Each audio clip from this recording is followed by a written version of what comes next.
Policy Committee meeting of Tuesday, August 9th, 2016, 4 p.m. at the Ed Center. We call the meeting to order. Roll call.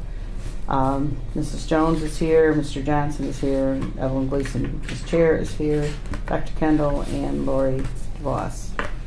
There's no communication from the public, there's no old business, and the new business is press recommendations. Dr. Kendall. All right. Item 270, there's two changes to that policy. One is simply in number 3, legal disability. They scratched the word of the incumbent. I don't know why. Filling vacancies, there's some technical language by law of what to do with less than 88 days, so clearly spells that out. So those are done by law, so I would move to approve those. 6100, they separated animal experiments from animal dissection and just cleaned up the language to make it look clearer with the subsections. Policy remains pretty much the same. Sorry about that. It does allow for mice maze experiments, which the way the language read before was questionable whether it did or not. 6130 programs for the gifted.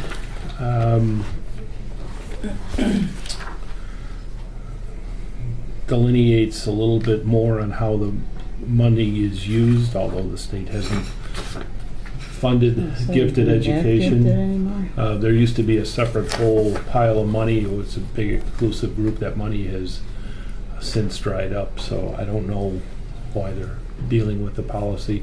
For us, our gifted policy, we do AP courses and do some things to elevate our most gifted students, but not as separate as it was before. Mm-hmm. So,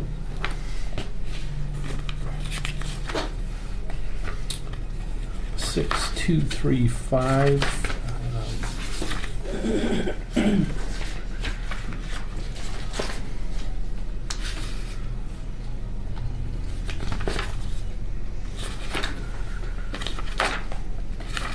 Get lost here. Where am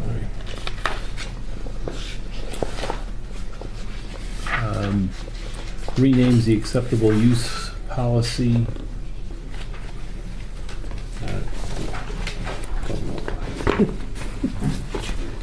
I think that one, isn't it about all the particulars are in the administrative book instead of in the policy, about how you can use electronic. Right, but they renamed the policy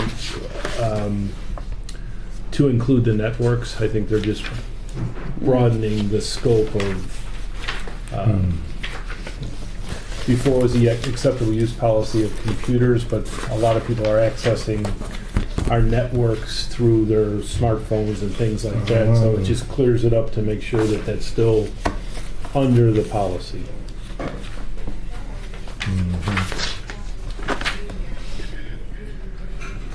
6300.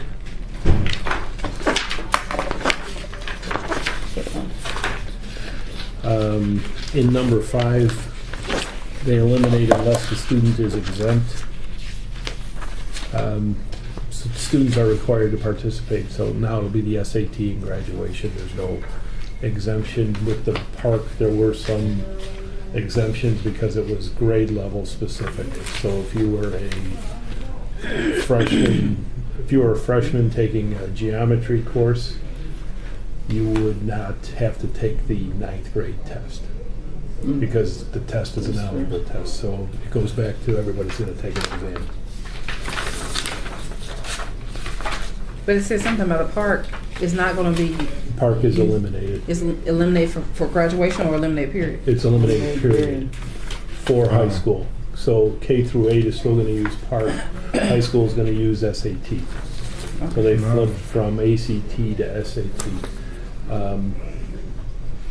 Which the thinking is that the SAT measures similar skills as the Park test. Okay. So the ACT used to measure how smart you were. SAT measures your ability to think and process. So it's not either you have the knowledge or you don't have the knowledge. Can you analyze, read, analyze, and evaluate material? So it's a different skill set in the test. Be interesting. How you think? What is Dr. Williams? I'm sorry. Dr. Williams, what do you guys think on it? Prefer over Park? We definitely prefer the SAT over Park. Now it's just the adjusting from ACT to SAT. That's going to take us some time to get our teachers on board with the thinking. We were doing it to prepare for Park. Right. So now we're going to be doing it to prepare for SAT, Right. but we're giving up the ACT. So we're going to have some conversations about for our current juniors who spent the last couple years prepping for the ACT, even though the state is giving the SAT, do we counsel them to consider taking the ACT on their own if they're going to a higher level college? We wouldn't pay for that, but we want to give them the information to put them in the best possible. Park to me wasn't like experimental. It was a whole different framework of thinking Mm-hmm. than what the students were used to. Right. It was the how and the why. Why did you get this? How did you get this answer Right. versus what the what? It's just a Right. simple what. Right. And so it's a whole it was a academic shock. Like you have a But culture shock, it was an the academic Park shock. was one of the ones that adjust to the students' level, wasn't it? Am I getting that mixed up with it? Because they had a question that they can read at one level and then they No, break it. that's the map. That's the map. Yeah, Yeah, that's that's not- another one that we use internally for placing our students. Right. Okay. Yeah, Parker's it was supposed to be an experiment to do what we don't really know. See if what I was told was that it was to see how well they took, they answered the questions in a whole different framework as well as taking tests on computers. Right, when the computer was On the computer. pretty difficult to operate. Yeah. Yeah. And the other piece that was critical is you took the ACT and it would help you place in college. You took the SAT, that'll help you place in college. You took the Park test, that did nothing for you, so there was no motivation No from the skin in the students. game. Yeah. Mhm. So, Okay. so we're pretty happy with that, and we bought the suite of tests, so we'll have a freshman version, a sophomore version, and then the SAT is the junior, so we can measure growth like we used to in the ACT. So Oh, wonderful. we'll go back to giving you guys those numbers. And when we talked about this in teaching and learning, I believe Corey said that SAT is offering online prep, Free. Yeah. free online prep, instead of Wow. like our kid. I know my kids took the ACT prep, was a separate night, and you paid so much. Right. Yeah. So there's a lot more There's a lot opportunity to it, yeah. to prepare for it. So we bought the whole suite of preparation for. The preparation Kit, is basically. really publicized already, so Yeah. that's not as packaged as the ACT. We bought the suite of tests Of tests for So- the SAT. for the SAT. Okay. So there'll be a 9th grade version, a 10th grade version, and then the junior one is the one that really counts. So this is going to be one of the test sites where they're going to be able to take it, or Every high school in the state's going to give it on the It's- same day It's in Little during Park. school. It is the state Okay, mandated gotcha, test gotcha. for high school. wow, Mhm. how things changed. In a year. We had to go to one of those. They have it here. The center is here, located here. Well, Pro something. Illinois was one of the few states that mandated ACT. There was only like 4. Colorado. Prior Colorado, Michigan, us, and somebody else. Prior to that, you were only going to take the ACT if you went to college. So, but Illinois used that as a measure of school growth. School.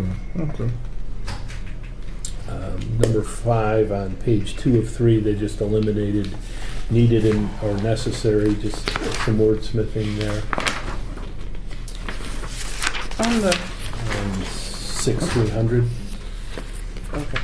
page 2 of 3.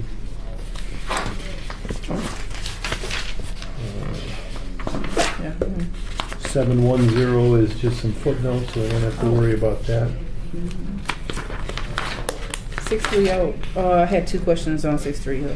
Okay. It says, does this tie into our career program? It says career electives. And it was, does this tie? Our class. Right here. Elective and career electives? Does that tie into our program that we just implemented? The internship would be considered a career elective. Yeah. Okay. Mm-hmm. And how much would it count for? Because I wasn't. Half credit. It's half. Mm-hmm. And how do they get the 24? Let's see. What about the field trip? With the, okay, that was it. Okay, that was it for that. But for the challenge curriculum, where do they get the extra 2 credits? Because it says Foreign language. oh, gotcha. They take 2 years of foreign language. They take an extra. See, and that's something that we have to acknowledge. Our students could take up to 8 courses and give up their lunch, which is very rare and something that we've kind of gone away from. A lot of that was kids that were failing classes trying to catch up. They're going to perform a miracle in the last hour. So most of our students take 7 courses. We could go down to 6 courses and eliminate the challenge curriculum and just go to a regular curriculum if you wanted to balance a budget. But the opportunities you're taking away from students would be those elective enrichment type courses. So that's not something that I'm recommending. Our students traditionally take 24 credits or more, and they're good opportunities, but the reality is they do cost money. So And we just got some new people in there too. yeah, for and that. hopefully we'll have some growth in that area. Okay. I'm good on that.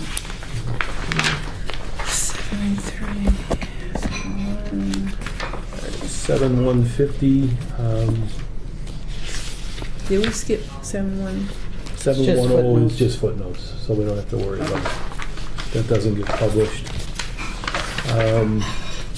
Develop procedures for police interviews. We've already got that done, so that they just changed the wording from shall manage to develop procedures. Oh, thank you. And we've already developed them. Yeah, it's really nothing. It's just changing the wording. The next 1, 2, 3, 4 are aligned to Senate Bill 100. Okay, so the policies that I'm recommending are not press recommendations. These are policies that are written by our attorney firm. Okay. Because they're familiar with our old policy, so they took our old policy, aligned it, and made it align with Senate Bill 100. Now, Senate Bill 100 is, I think you're going to hear a lot about it in the upcoming year. In the old system of discipline, it was acceptable to use expulsion, suspension as ways to teach students to behave differently. In the new system, the only time you really use suspension now is if a student is causing a danger to others and you need a timeout. In the old system, if you suspended a student, they couldn't make up their work and they got zeros. Right. In the new system, a student, by law, has the opportunity to make up his work. Okay. So that, in summary, that's the biggest difference between the old and new. Okay. We've taken steps over the last 4 or 5 years to shift towards that new way of thinking. You're going to be suspended or expelled if you're putting our school in jeopardy. If you're misbehaving, we're going to try different ways of helping you to behave other than taking you away from your teacher.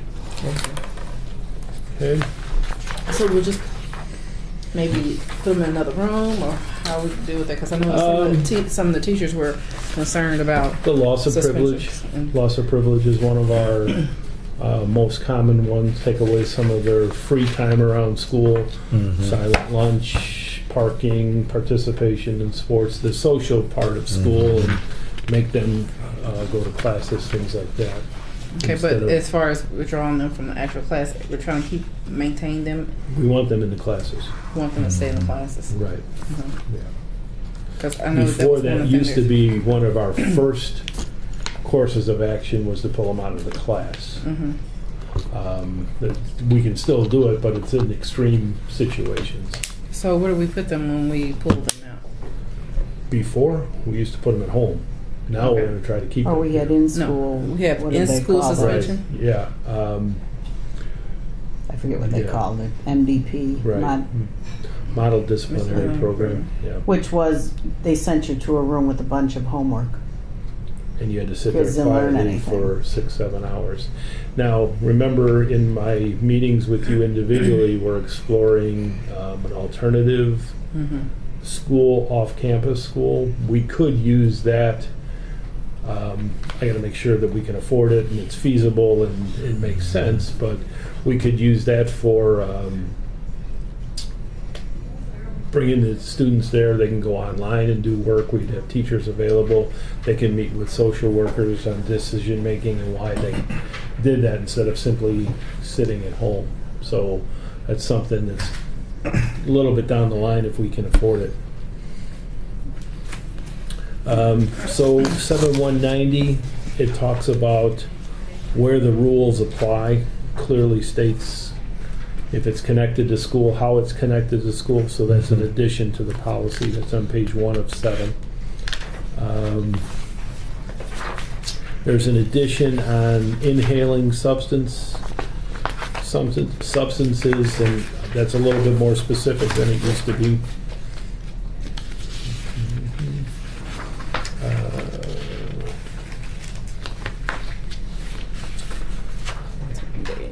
And it talks about sexual activity and the sexual activities linked to school. We're not going to get involved in what they do outside of school, but if it's involved in school, we have the authority to deal with situations. So that includes the bus, correct? Yes.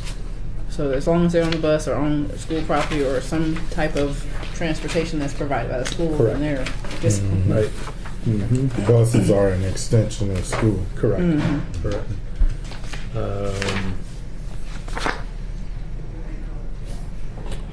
False 911 calls, things like that. The addition of vandalism, the use of drones over school. Surprised me. Uh-huh. so you cannot use drones. No. No, no. No, sure am. On page 4 of 7, you see the shift 4 of in 7. terminology. It kind of summarizes Senate Bill 100. The word we used to use was disciplinary measures. Now it's interventions to change behavior. So, and it talks about how other options other than expulsion and suspension. Okay, so it raises the level of suspension to an extremely serious level. Now, the one thing it says in the policy,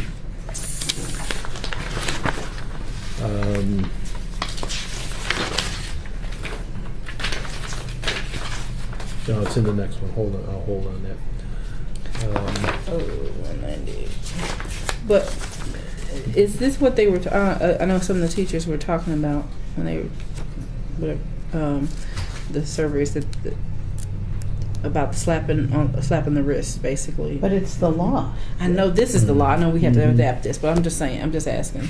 Well, that's what they don't, but we can't change that. I We know can't they change don't the law. like it. All this is Right. All this is law and everything. I'm just saying what we could do within our own system. So I'm saying. what we're doing within our own system, and I talked to our principals about it, and we're going to roll this out on the opening day, is we want to teach our students to be resilient with dealing with their bosses. So all of us would have a different philosophy of cell phone use. But those same students may have all of us as teachers. All right. So as long as you're within the policy, be clear with the students, be clear with the parents about your policy. And we'll, as the administration, support you in your reasonable policy. So we're going to put more of the expectation, teachers setting that expectation. early. So kind of, you try to get unified, but everybody's beliefs are so different. Right. So within the policy, we'll support the teacher in the policy. The other piece of this, if we do happen to suspend a student, we have to put a system in place to transition them back to school. So we have the psych interns, the school psych interns. Part of their program is when a student returns to school, they're going to meet with the student, process what the student did, how comfortable the student feels going to that class. Is there some things that they need to do in order to fit back into the system? So that'll be with our interns under the eye of our school psych. So you're seeing the shift in what our school psychologists are doing as well. If you're suspended for 10 days and you just happen to show up back in the teacher's classroom, it's going to be awkward. How do we get over that awkwardness to get you back on the track to success? No, that's kind of addressing part of what their concern was, because it's got to happen. Right. Yeah. Mm-hmm. It's got to. So I'm just the practice. I know they still have freedom to operate their classroom within how they choose within the policy. Within the policy. Correct. Okay. Gotcha. Yep. 7200 lays out some procedures when you do have to suspend a student. So, and we've already changed all our forms that we have to be much more specific, give clear reasons for the suspension, and it has to establish that it was causing a threat to other person in the school and a disruption, not simply as a measure to change behavior. I was surprised by the prohibited student conduct on page 1 of 7, 7190. Okay. Medical cannabis, we can prevent that. Any illegal or controlled substance or cannabis, including medical cannabis. To this point, yeah. Really? Mm-hmm.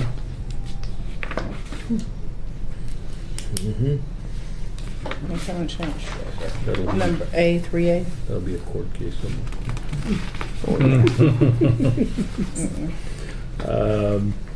So it lays out what we're supposed to do when we do suspend a student. Now, the one piece that they talk about in here on page 3 of 3.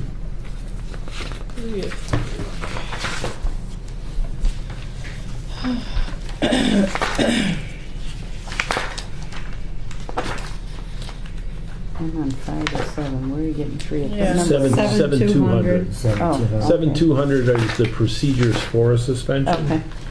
If you look at number 5, and I don't know, I think there's a better way to do this. A summary of the notice, including the reason for the suspension and the suspension length, must be given to the board by the superintendent or designee. I don't know how many suspensions we're going to get. Right. I thought the best possible scenario is, because we want the suspension to be timely, and then if it is timely and it happens the Wednesday after the board meeting, you guys are not going to see it until the following month anyway. Right. It's kind of irrelevant. What I was thinking is if we use the student service committee and just prepare a summary of the suspensions for the quarter or whatever it is, Right. so you can look at, We used to get a report like that. right, How many suspensions? How many out of school? How many? right. Will it be Arrests. why they're connected to it? It would be the reasoning? reasons, yeah. Okay. So I think Never that got that. Oh, well, it was generic. it was what they did. Fighting. Right. Yeah. So Offhand, how many are we doing a year right now, you think? Suspension. Per- Offhand. Is it per school or For the district. for the district? Oh, I didn't even figure that. I know we had looked at, but I couldn't remember. yeah, I don't remember. I don't have this memorized yet. Yeah. Okay, well, I don't say I. But I remember us looking at it. Yeah.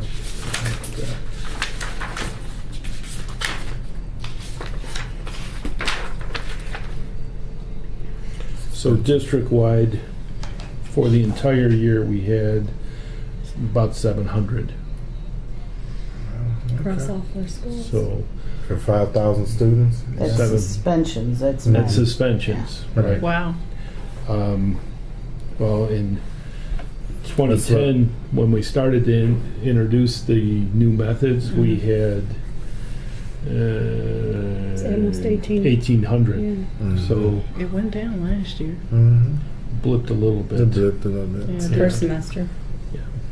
And remember, there was an upswell of we have to discipline our students and Okay.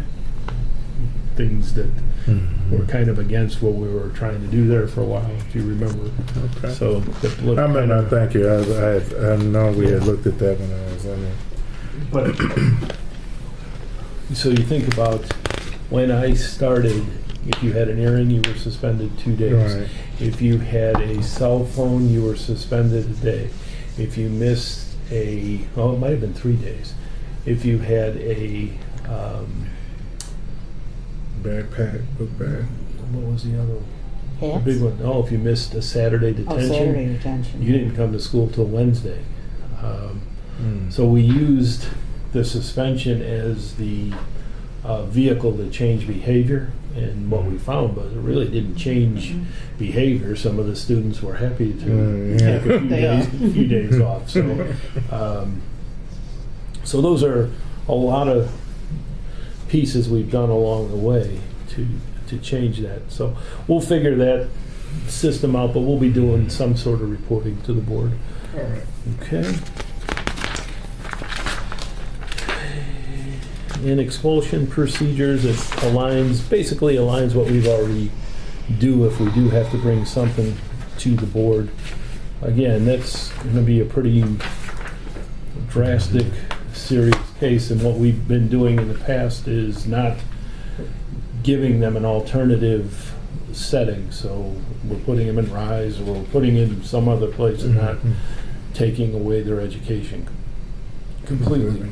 A lot of years, 4 or 5 years ago, if the board ruled on an expulsion, it was you're expelled to the street. We don't do that anymore. Mhm. So that's pretty significant.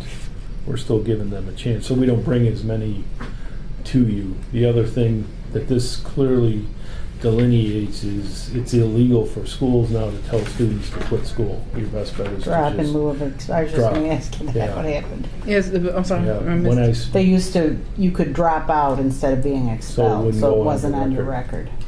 record. Mm. years ago we had a lot of those. Yeah. That was, But those never came, we had no idea those never came to the board. right. Mhm. And then that was before No Child Left Behind as well? Or No, I No. think it was after No it Child. was after? Okay. Because they was 16, right? Is when they can legally drop out, right? Well, the parents could remove Well, them. what they do is they drop for the semester or whatever the expulsion was going to be, and then they come back. Or go to a different school, and Yeah. If you weren't expelled, you could go to someplace else. as long as you But can once prove you're expelled, residency, you if you can't. move in with your grandparents or your aunts, you can go to a different school and then come back. So And some of them just, I mean, they even, I know there was the big case when my sons were here, and there were 13 kids, and most of them dropped instead of being expelled for a semester. Mhm. They took online, well, they didn't have online, they took correspondence classes or whatever, and then they came back the next semester, but their transcript never said they were expelled. right. That's Wow. what they were after. Okay. And the world has changed. We want to keep them in school and keep them on a good path. Okay. 7220 talks about bus misconduct. The significant piece here is if you suspend somebody from a bus, which you can do, you still have to allow them opportunity to do their work. So if a family can't get a person to school and we suspend them from the bus, we have to supply them with work. But not Traditionally, instruction, like you don't send a tutor, no, correct? no, you have to provide you can't get to zero anymore. Typically, if we knew a student did misbehavior on the bus and we knew that they couldn't get to school, we would probably look for an alternative disciplinary situation than taking them off the bus. So, Right. again, our goal is to keep our students in our classrooms.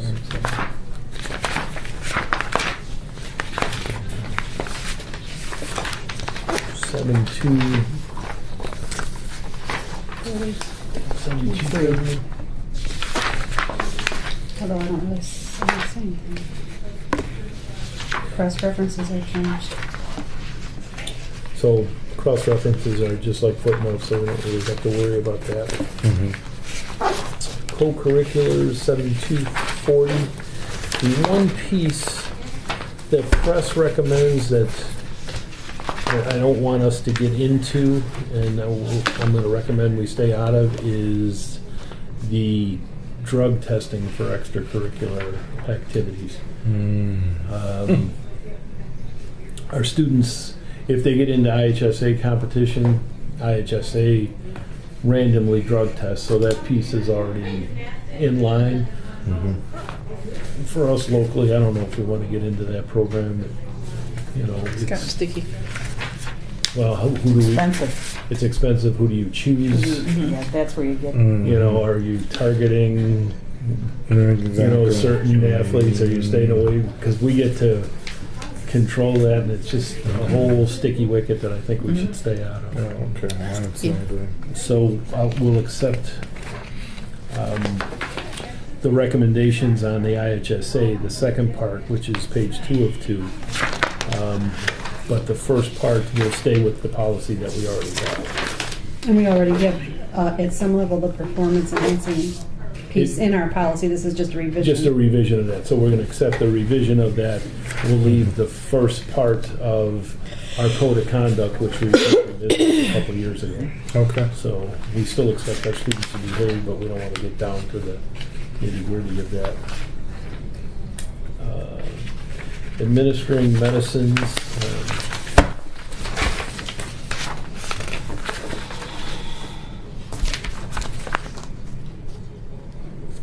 With the EpiPen on page 2 of 4, it requires us to keep a list of who has passed the training on how to deliver an EpiPen shot to the students. So Okay. that's all that is.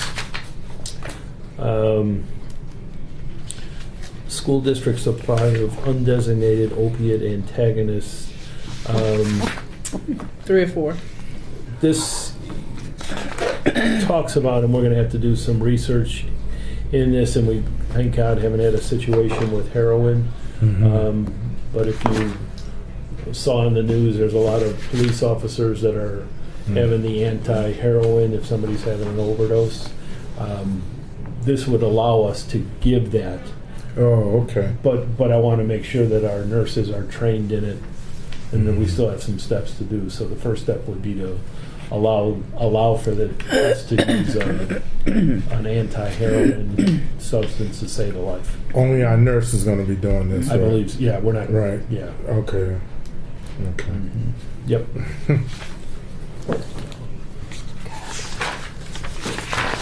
Yes, sir. A different world, isn't it? Different world, but we went, when Yeah. kids went. 7305 through 890 are footnotes, so we don't have to worry about those. And Do we require, I'm going to go back to the parent organization, 8.9. Do we require them to be 501c3, or are they? Any of our booster clubs? I don't know the answer to the question. Yeah, that's what I was going to ask. Same thing. Why do we have to? Well, we have booster clubs. I Right. don't know. No. Tom's not here. I'll ask him tomorrow. Do we have to do a 501c3 status for them? Because it says footnotes are updated to include optional language for boards that want to require Yeah, I don't all believe parent that organizations ours. 501c. Yeah, I don't believe ours are. Yeah. But it also talks about you have to be a 501c3 in order to use our It's logos. optional. It's optional. I think they do use our logos.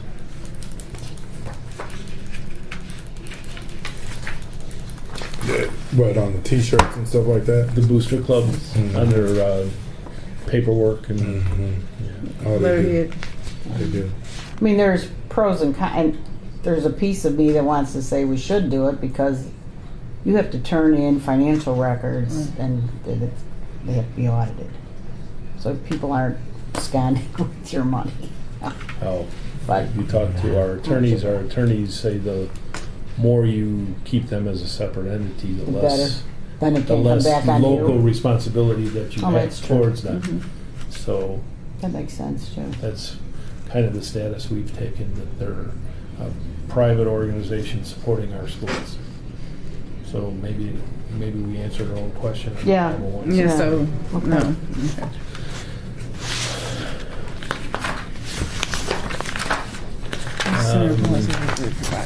Okay. And public suggestions has to do with grievances.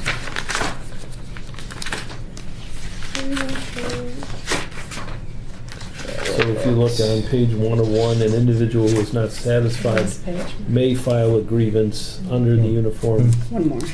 grievance policy. The board encourages but does Sorry. not It's the last page. require individuals to follow the channels of authority. So in the old policy, it said You're welcome. they may file a grievance. All this says is you may file a grievance, but we'd like you to follow the proper channels before you file that grievance. And who hears the grievance? The board. You? Yeah. And if, Then when does it come to us? hopefully never. The goal is never to get. Bring it to me. Bring it to me. The board encourages but does not require people to follow the channels of authority. So if somebody has a beef with one of our principals or something, the old policy said you had to work it through with them. While we encourage you to work it through with them, you can go up the chain. It's kind of what we do already. Yeah. Just spells it out for our public a little bit more. And that's it. Now, is all this going to be first and final? We don't. I think it's first, and there's not really There's anything nothing any really controversial. Might as well Okay. just get it wrapped up. Nothing. There's nothing we can say. Most of it's legal or wording, or we don't have a choice in it. Right. Okay. Alrighty. No others, no announcements. I don't know whose clock we're looking at. I have 22. 25, 4:40. 440. Adjourned.